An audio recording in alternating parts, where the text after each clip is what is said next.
Money makes the world go round. Do we actually know how to keep it or make it work for us? 27% that you quoted is ridiculously low. As the digital penetration increases, we also see that the scamster is evolving, right? So now there is digital arrest, there are all kinds of deep fakes. You throw AI in the mix of all this, it is incredibly easy to scam. You can make the money, but are you managing it well? Are you making it grow? Being rich and staying rich, there's a difference. Common sense works really well in finance. Don't come to stock markets thinking you can double your money every 6 months.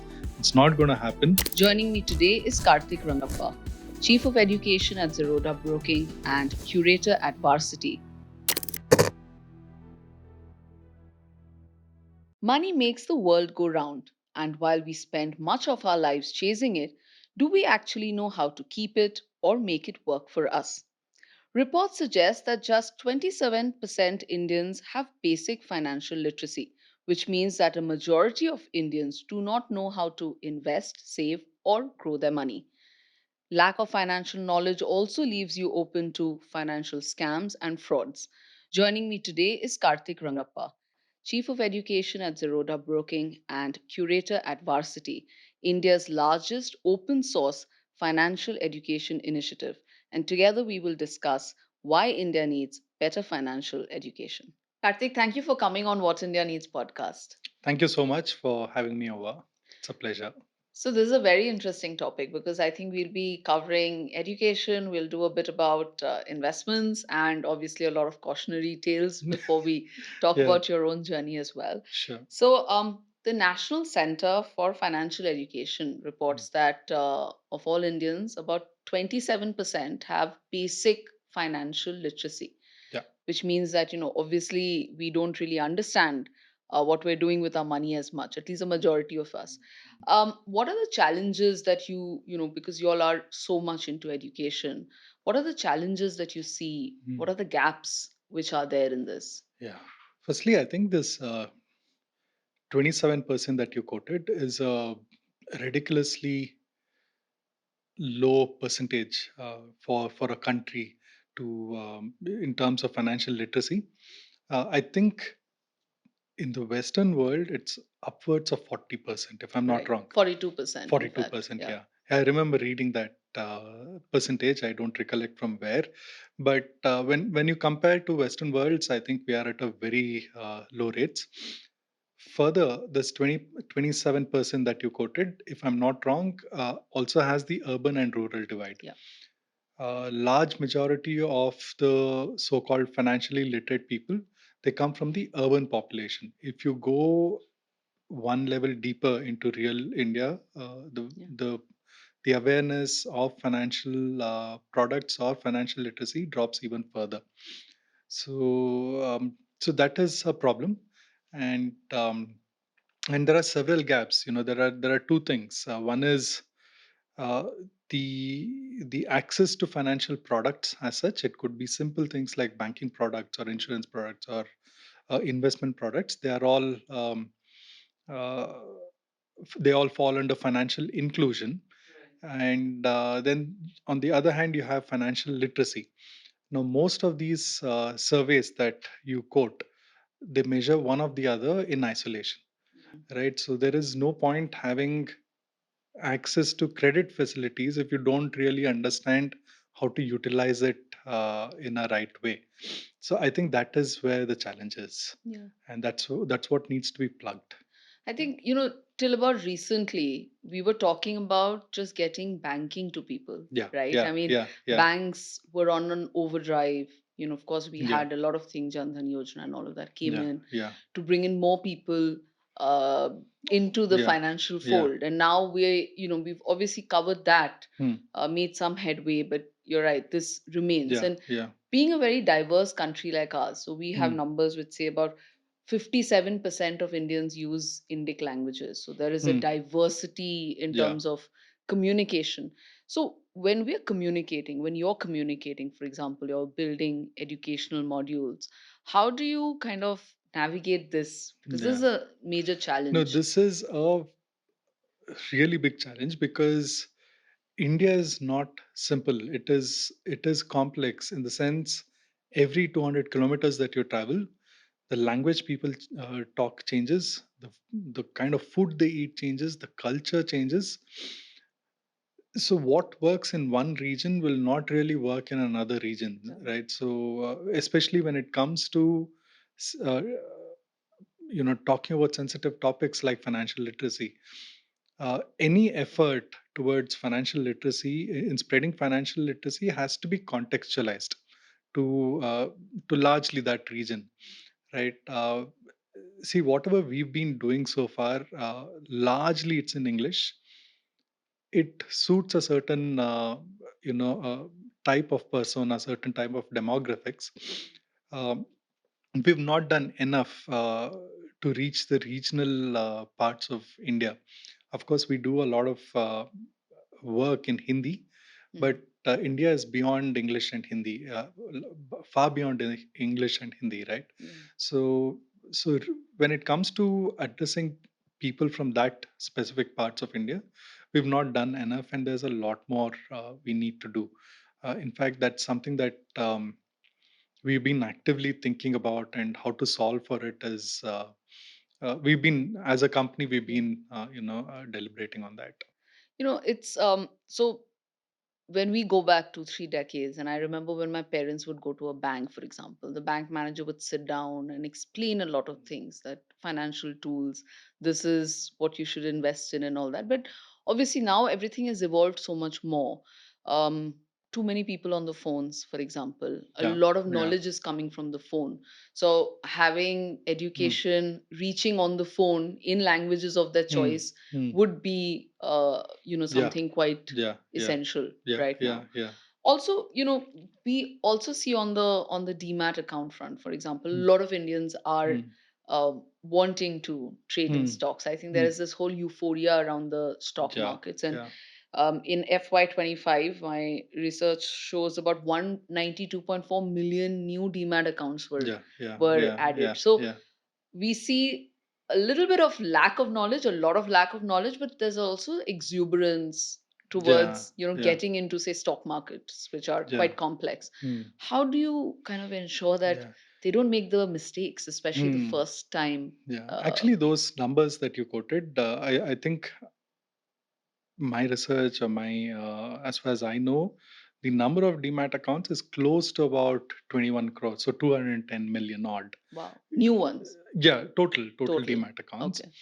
But if you put a very simple filter, let's say people with more than 10,000 rupees in their trading slash demat accounts, it could be held in terms of stocks or whatever, then the number drastically falls, right? So then we are looking at somewhere like 5 crore accounts or something like that, right? So that's a steep fall. So most people end up opening demat account either because they're chasing a hot IPO, or maybe their friend has given them a tip to open, a tip on a certain stock, so they want to Mm. buy that, right? So these are typical reasons why people end up opening demat accounts. Now, the biggest problem is they're entering the stock markets with wrong expectation, Yeah. right? You shouldn't be chasing hot IPOs. You shouldn't be chasing, stock tips, and that shouldn't be your reason to open demat accounts, demat or trading accounts, right? So, so yeah, while the numbers look great, simple filters like this, you will realize how shallow the market still is. Right. So that Yeah, means there is more potential as well to yeah, yeah, bring more yeah, people into, or maybe they get yeah, scared. Like I think I opened a demat account. I yeah, got scared of doing it yeah, myself because yeah. I second guessed everything. So then I took the Hmm. help of a financial advisor Yeah, yeah, to navigate that. I realized that yeah, yeah, I yeah, so maybe some yeah, people are scared as well to take that risk. yeah. No, because yeah, setting up an account and trying to navigate through that account can be intimidating for many people, because suddenly you are bombarded with so many jargon, so many technicalities. But it's only at the first go. Once you get familiar with let's say, a trading terminal, or how to buy or sell stock, it's fairly easy. And we've been educating people on how to navigate that. So, Hmm. but that's just one part of what we do. What about women? Because Mm, again, these are again numbers that keep mm, coming, mm, news mm, reports keep mm. coming out that Yeah. women are really taking to trading. So we've, Mm, again, Karnataka, Rajasthan, Madhya Pradesh seeing quite a yeah. resurgence. Yeah. Y'all are also seeing a lot of Correct. women Yeah. independently handling their accounts as well as Mm, coming mm, on to mm. that. So Yeah. is that a trend that you're seeing, and what really works for women actually? See, as far as women handling demat accounts, trading accounts, uh, yeah, I mean, of course, we are seeing trends of more women participation in the capital markets. But then there is this thing where the name of the account holder, or the account holder could be a woman, but it's actually a husband or brother or father handling the accounts. So true participation, I still don't know what the percentages are. But Hmm. that said, we have women specific initiatives. I think one initiative that we recently started, it's called In Her Interest, where we gather women, and it's a women only program where we Okay. talk about different topics related to finance and capital markets. And we are seeing more and more women coming forward to register, and they're open to talk about money and their relationship with money in these sessions. Right. So that's an encouraging sign. What, like, psychologically, again, as a woman myself, now in my family, they did not. I mean, the men and women were not into stock markets. Hmm, But my friend, Marwari family, hmm, mother used to be in the stock markets. I'm talking 30 years, hmm, 35 years hmm, ago. hmm. So obviously, certain people do take to it. Certain cultures and communities have a more Yeah. open appetite and Hmm, interest hmm, in hmm, stock markets. hmm, But when you look at contemporary, hmm. like women today, what really works? Like, how do you see, where do you see their interest? Do you have any insights on that? I don't have specific insights, but from observation, I can tell you that more and more urban women, especially, they are open to participating in the stock markets. Need not necessarily be direct Right, buying of stocks, or timing the markets, things like that, but even participation through simple SIPs and mutual right, funds, right. right? Because end of the day, that's also exposure to stock markets, right?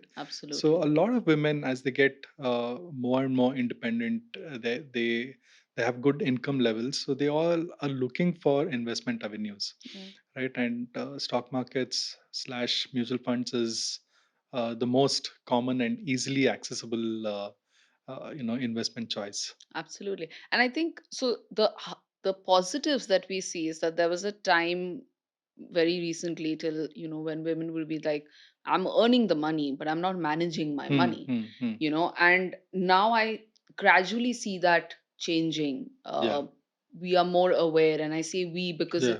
it's a very conscious, maybe it is in us to kind of switch off towards numbers, anything Hmm, which is hmm, hmm. numbers, not all, but many.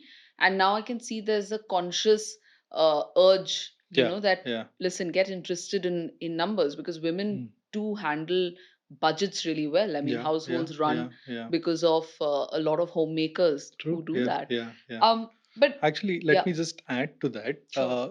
The reason why it is like that, where historically women have not participated in larger finance decision making, is again a conditioning problem, right? In most households, women were not part of mainstream financial dinner table conversations, right?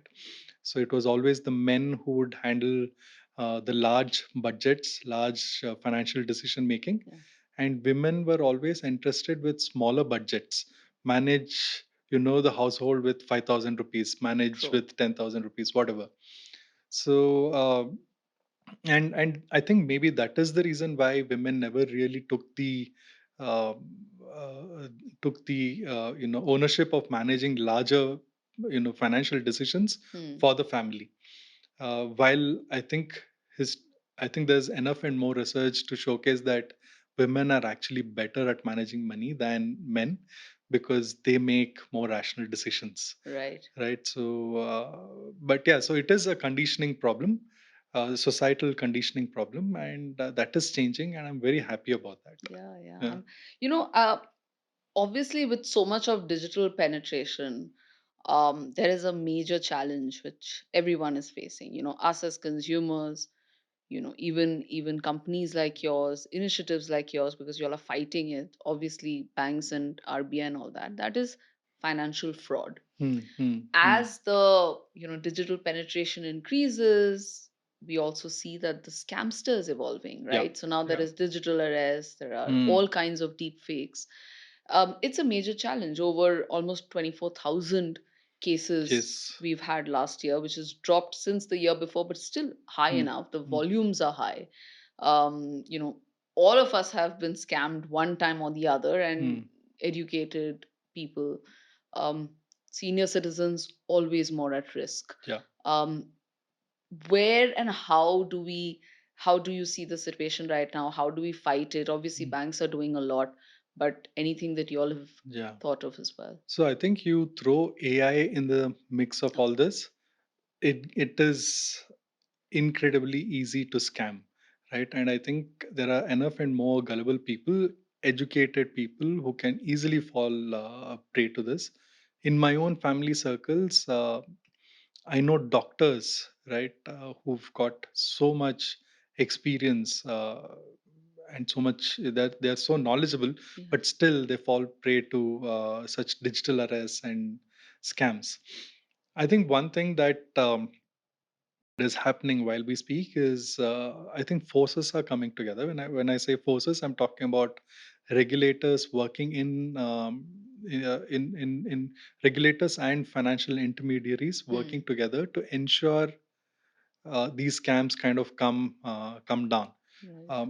I'll give you a very simple example. SEBI recently put out this portal Hmm. where you can verify any UPI ID. I mean, let's say you have to make a transaction, you have to Right. make a payment to a broking entity. Then you can actually take a simple picture, upload that UPI ID on the SEBI portal, Okay. and SEBI will tell you whether this is a legit UPI handle or not. Wow. You want to verify bank accounts, whether the bank account belongs to a broker or not. SEBI's portal allows you to do that. RBI recently is working towards mandating all banks to move to bank.in domain, right? So they no longer have .com domains; they have the bank.in. So that's a way to uh, let people know that this is a legit banking website. So there are initiatives like this, and they are just getting started. I think hopefully over the next year or two, we should see a drastic drop in this number. But that said, on the other hand, scammers are also getting really smart, Very smart. right? Yeah. Very, very smart. So they always try to be one or two steps ahead of these regulations and all the measures that institutions and organizations take. But I think this is where people's common sense comes into play. Firstly, if you have the common sense, if you have the common sense and awareness to do some basic fact checking, then that's the greatest filter. All these initiatives comes next. Yeah. Yeah. One more thing which I keep saying, the best way to reduce Mm, scams mm, is have more jobs. yeah. See, all these people who do scams, and this is my Mm, theory, they yeah. are brilliant people. Some of them are. I mean, they are one Yeah. step ahead of other brilliant minds from the Mm, banking and yeah. Yeah. security, cyber Yeah. security side, and they're Yeah. able to still hoodwink Yeah. us. So give them good jobs and get them gainfully employed, because somehow India has a very high number of Yeah. scams, so much so that we are, I think, outsourcing some of it. Mm, Like I'm sure you've read about it, how mm, very unfortunate. Some Indians were in fact almost imprisoned in Cambodia, and right. they were Yeah. running Yeah. scams from there. Mm, mm, They were being forced to run yeah. these kind of Yeah. scams, which Mm. obviously is unfortunate, but a lot that I think everybody has to Yeah, put yeah. their mind More to. jobs, but these guys also want Easy money. excitement of scamming. Wow. Yeah, Adrenaline rush, adrenaline rush, imagine. yeah. So Gosh. such Yeah. jobs, I don't know. Yeah. But it's Uh, it's just that, but a lot of good things have yeah, happened. yeah, Like yeah. I can tell you, people have received their money back. So Mm, I know friends who've used that golden window of Hmm. reporting a cybercrime within 4 hours. Yeah. It's taken a few months. For some people it's taken even a year, Hmm. but they've suddenly received the money back Yeah. because It has. somewhere I think that that assurance is coming from the Yeah. Yeah. banking and Yeah. insurance Yeah. system. Yeah. It's um happened to someone else. I know they got scammed. She got scammed. This doctor. But I think in 15, 20 days she did receive the money back. wow. But I think those such cases are very few. Yeah, yeah. Such cases. So the best thing I've done is that with my mother, Hmm. she doesn't have digital banking Hmm. because knowing some senior citizens, especially those who are Yeah. not always well, they do have a habit of clicking every link that comes to Yeah. them, and they Yeah. believe every lottery that they've won, or Hmm. so obviously those are not Hmm. safeguards that you want to take. You want to just Yeah. hope these things don't stay, but this is an Yeah. unfortunate. So I was in a similar situation. My father, he does a lot of these small little shoppings, Okay. vegetables or fruits or whatever, right? For the longest time, I was not sure whether I should enable these payment apps on his phone. Right. But it makes life so convenient for him if he can just scan and pay, right? So finally, we decided to set up a bank account with very limited money just Right. for this purpose. So Right. now he has these payment apps on his phone. He Right. does his shopping easily, doesn't have to worry about tendering the exact change and all Right. that. So, but at the same time, we know worst case he'll only lose so much money. So, Right. You can have yeah, that limit also, right? Like you exactly. can't Yeah, go yeah. beyond True, true, 5,000 true, true. through tap Yeah, and yeah, pay or yeah, something. yeah. No, I understand that, but it's really something that a lot Hmm. of people are spreading the knowledge Yeah, also, yeah. that this is how I got scammed. I think people within your company Hmm. also have been putting out public posts Correct. saying that Yeah, beware of this, that this is the latest yeah, scam. And yeah, yeah. so shifting gears from scamsters, and let's talk about, I won't call them scamsters, at least not all of them, but finfluencers. There's been a lot of controversy around them as well. A lot of free advice, a lot of Yeah. unverified advice, and then regulators have come down strongly, Hmm. penalized a few. Where do you stand on finfluencers? Um, it's a very tricky thing. Are you a finfluencer? No, I don't know. I don't know what would be the right title, but see, finfluencers for some reason has this negative, Yeah. uh, a shade to it. But my view is India needs a lot more people like that because right at the start we spoke about how bad our numbers are in terms of financial literacy, right, compared to the Western world. So we need people to talk about good financial habits. We need people to talk about who can help spread financial literacy in the country. But the problem is most of these people also sell greed and fear. That is the problem. So and most of these people who are very confident in front of cameras uh, talk about random stuff and make up things on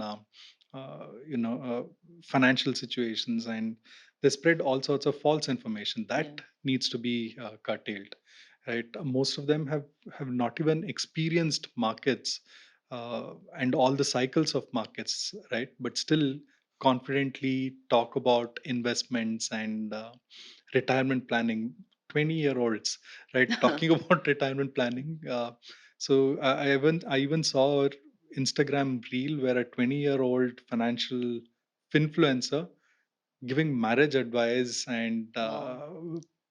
financial planning post marriage, Wow. all the way up till retirement. So and that's the problem, right? So Wow. I think we need a lot more of them because it is eventually good for the country, but we need sensible ones. Yeah, I Yeah. saw a post yesterday where someone shared your post Hmm. about don't believe of influencer who Yeah. doesn't know the difference between Yeah. CAGR and absolute return. Yeah. Yeah. Yeah. So Yeah. Yeah. absolutely, I mean that makes a lot of people need to understand, who are you taking this advice from, Yeah. Yeah. right? What are Exactly. their Yeah. creds? What are Yeah. their credentials to Exactly. Yeah. give you that Hmm. Hmm. advice?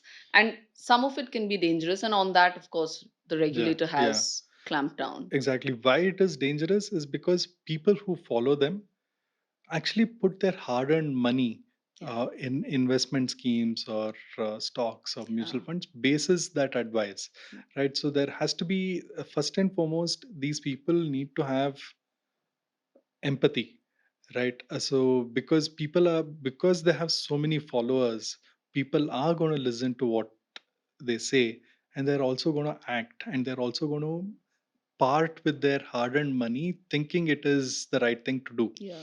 So Right. it becomes your duty to ensure you say the right things and advise the right things. So Yeah.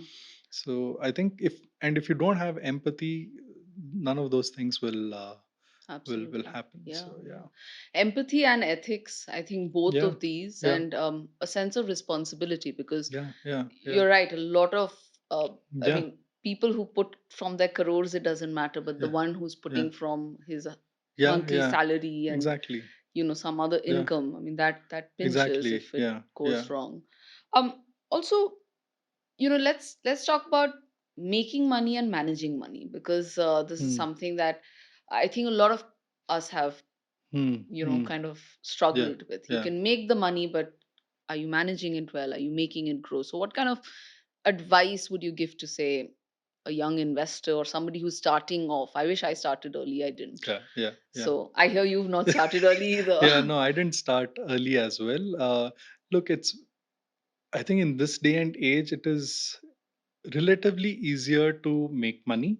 Uh, but I think they say, right, being rich and staying rich, there's a difference. Difference. Yeah, a lot of Yeah. people make money, but they end up losing all their hard earned money very quickly because they don't follow commonsensical approach. Common sense works really well in finance.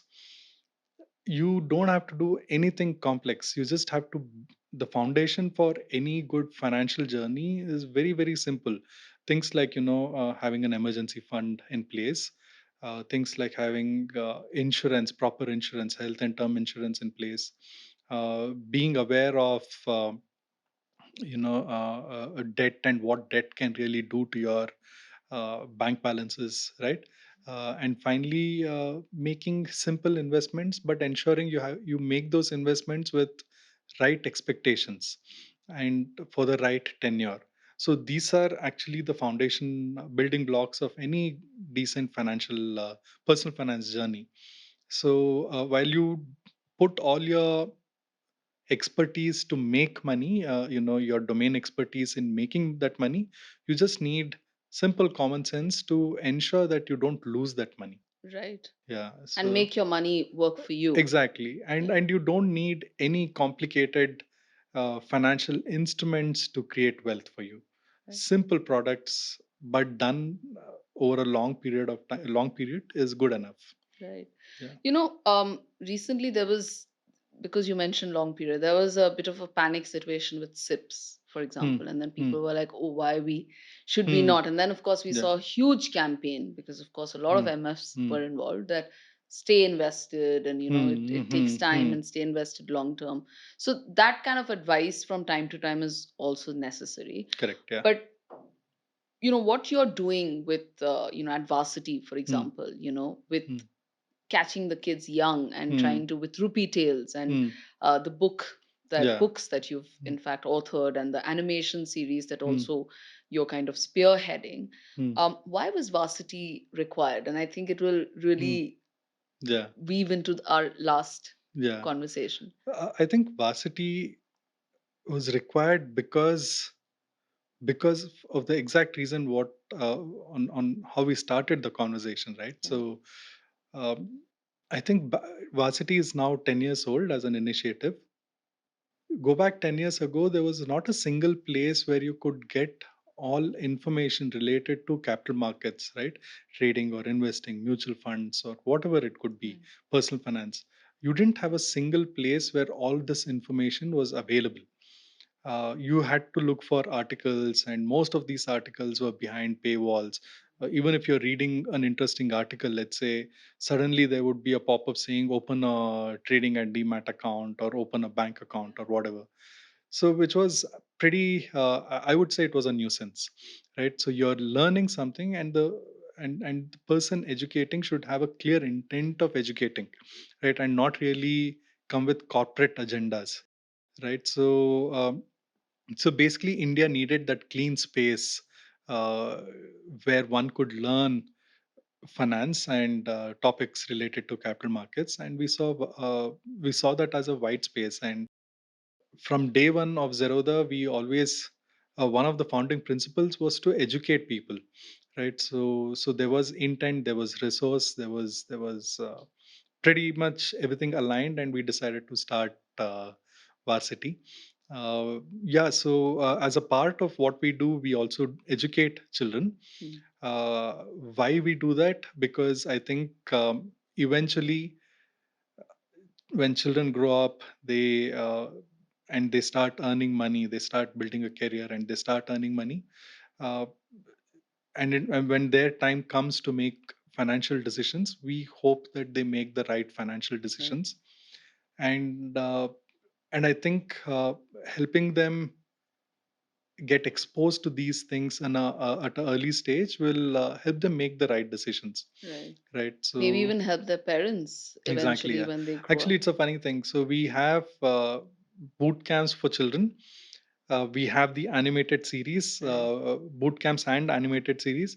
We see a lot of parents actually participating in it. Right. So, and we also get messages saying, "Oh, I learned this along with my child," Yeah. right? So, which is a nice, I watch your videos too. I yeah, think, yeah, it's yeah, just, it gives me a very Malgudi days yeah, like feel. yeah, I yeah, think y'all may have gone yeah, for that, and yeah, it yeah, really works for adults. yeah. Because my next question was that, y'all are obviously trying to educate kids. Kids are an empty slate most of the times. Adults already come with their preconceived notions, many of them are wrong.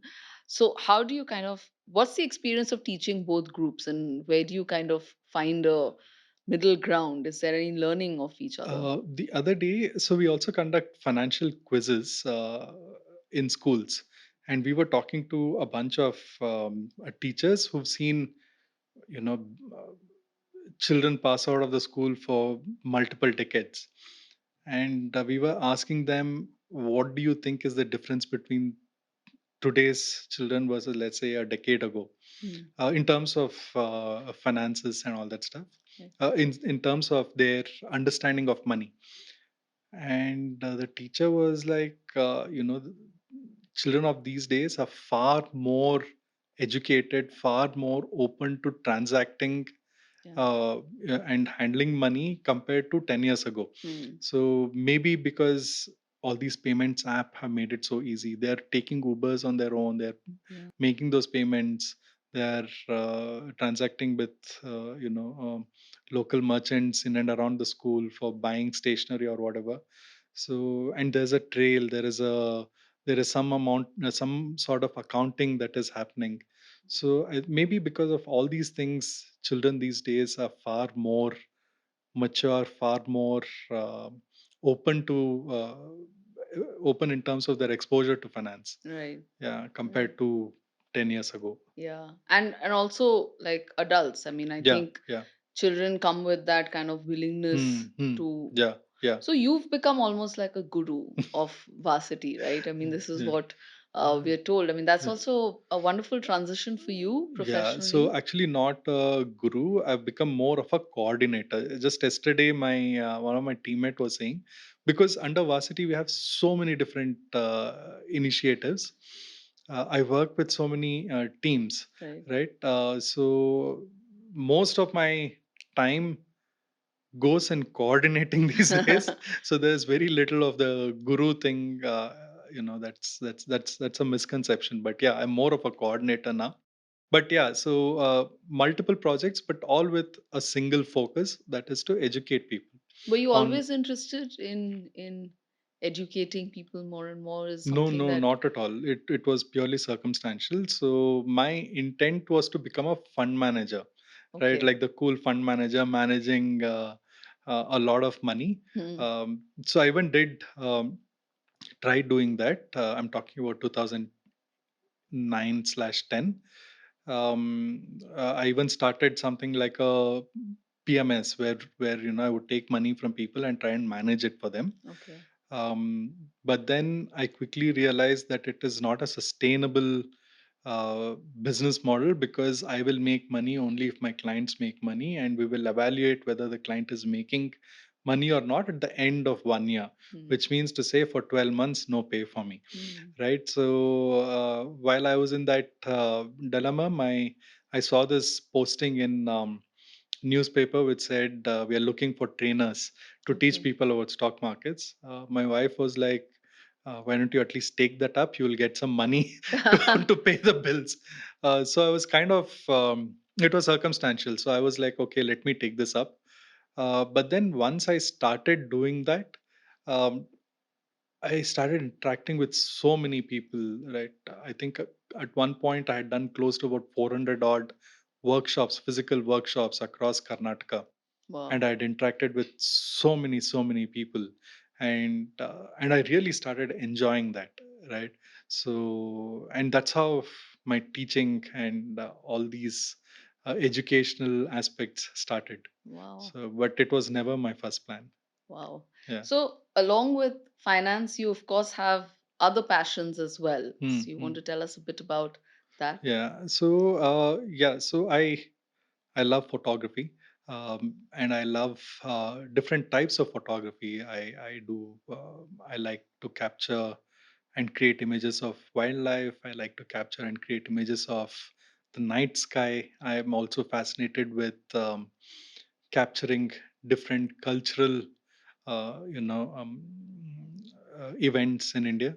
So as and when time permits, I try and see if I can go and shoot anything that any of these things, right? So yeah, I also like street photography, and I like Mm. street photography in Kolkata.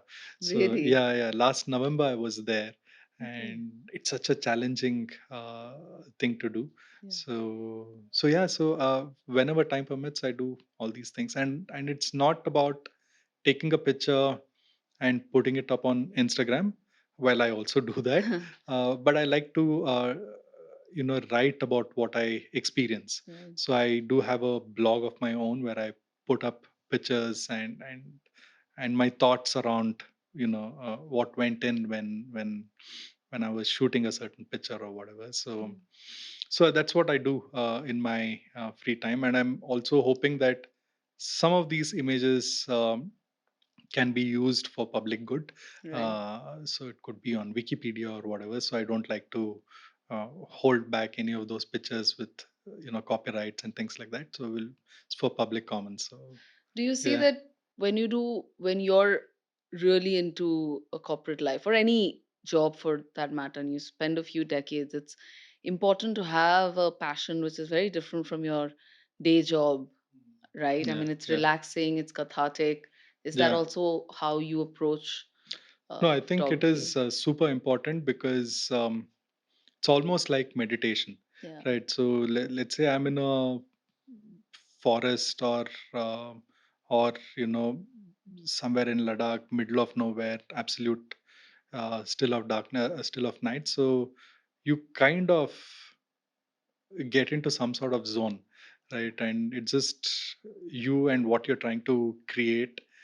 So I find that extremely um, therapeutic. Mm. So and it's a different zone. I don't know if I can express that in words, but yeah. So I think it's important to slip into that zone once in a way because you come out fresh. Yeah, yeah. I Yeah, think today we really need it. There's just so much noise, yeah, digital noise and yeah, obviously exactly. physical noise. It's Yeah, important to cut off the noise yeah, yeah. and do that. That's why I asked you about it Hmm. because a lot of I mean, I can feel myself also levitating towards things which are Hmm. very different from Hmm. a job or a Yeah, yeah. work, the work that we do, Hmm. because otherwise you're not present Yeah, completely, you're yeah, not yeah, cut off yeah, completely, and yeah, yeah. sometimes it helps to do something very True, different. true. um Coming towards the end of this Hmm. and some quick tips and quick answers, you Okay. can't think too much. What are your top three non negotiables for anyone just starting their investing journey?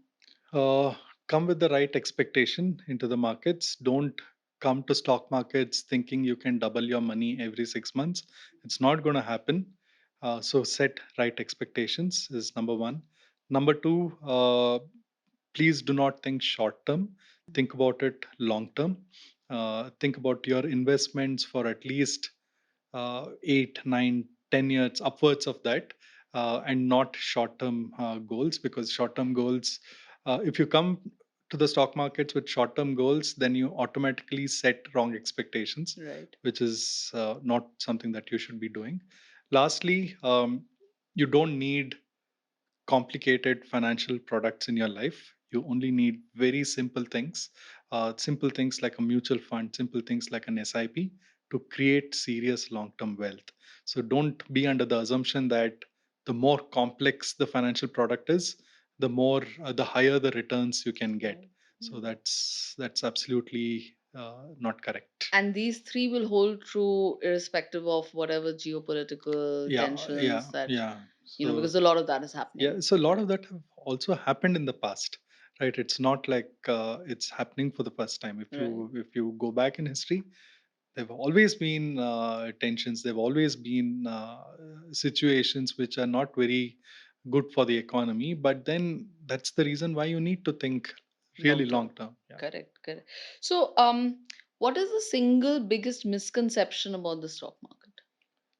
Single biggest misconception about stock market, yeah, I think doubling your money हाँ, very quickly. So सट्टाबाज नहीं कर सकते हैं. exactly, so Right. people come with that expectation. Yeah, Okay. yeah. And say it's a first time Hmm. investor, somebody who's starting the journey, would you advise them to start with trading or SIPs? I mean, which is a better way I to think for go? first time investors, uh, actually first time or experienced investor, I would always suggest start with mutual funds and build your wealth there. Once you get a little comfortable with stock markets, once you've experienced market cycles, it's okay to invest in stocks directly, uh, and build a separate portfolio of your own. But this should come at a much later stage. The problem is if you start directly with that, and if you have a bad experience losing money, you're never going to Mhm. come back to stock markets. And Yeah. if you never come back to stock markets, long term wealth creation is always questionable. But is the stock market, I'm asking for myself very selfishly because I missed the stock market euphoria, that whole rise which happened, which I shouldn't have missed because I was right there when it was happening. But we missed it, I missed it. And today the stock market has done great, given Hmm. great returns to a lot Hmm. of people. Has it peaked? Is the story kind of, those big Yeah. returns, is that over? What does it look like now? See, this is how I think about stock market. It's like an ocean. Multiple opportunities keep coming and going, right? So you may have missed one. Who knows? There could be multiple others, right? So the point is to be in it. So when these opportunities come, when those crashes happen, nobody knows. Nobody knows. Yeah. Yeah. So but you have to be in it to ride the wave. How would you describe the Indian stock market right now in three words? Just Interest. three. I would just say interesting. One Yeah, word only. one word only. It's interesting. Yeah. I mean. Look, there could be panic like situations, there could be greed like situations, but that's the nature of markets, right? At any point, Mhm.